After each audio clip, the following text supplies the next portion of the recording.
Evening বন্ধুরা, এই গরমের সময় কারা বেলের শরবত খেতে ভালোবাসো চলে আসো।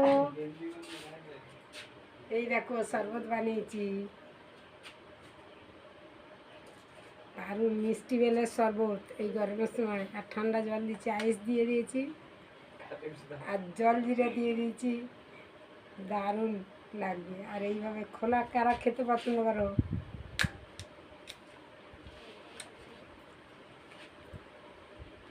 দারুণ মিষ্টি, গাছ পাকা বেল। আমাদের এখানে পাড়ায় একটা গাছ আছে, তার বাড়িতে কিনে নিয়েছি 10 টাকা করে। গাছ পাকা বেল কারা খাবে চলে আসবে। আরও খোলা আছে, খোলা খেতে খুব ভালো লাগে, কিন্তু এর মজা আলাদা।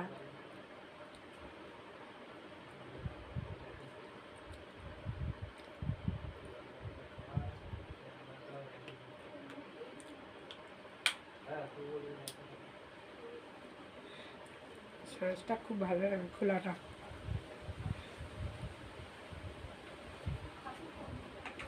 খুব দানা কম, শাঁস বেশি, বেলটা কিন্তু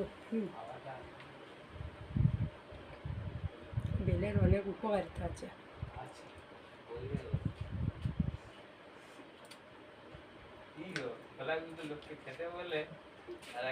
এই তো খোলা খেয়ে নিচ্ছি, লোককে দেবো খোলা, লোককে শরবত দেবো, কিন্তু খোলাটা আমি খাবো।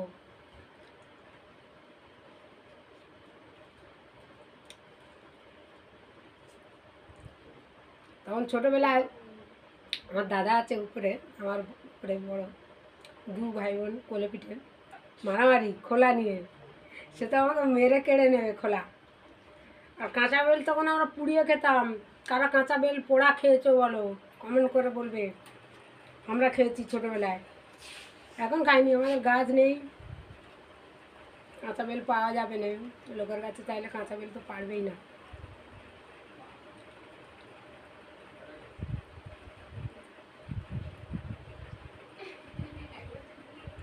দেখাবো কোন গাছ থেকে বেল নিয়ে এসেছি তোমাদেরকে, বুঝলি, মিষ্টি।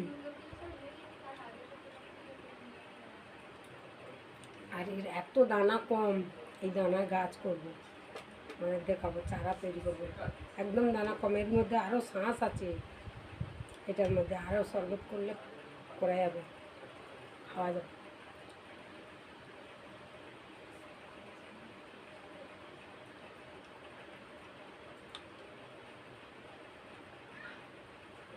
বেল গাছটা কোথা থেকে নিয়ে এসেছি তোমাদেরকে দেখাবো, আমাদের পাড়ার মধ্যে।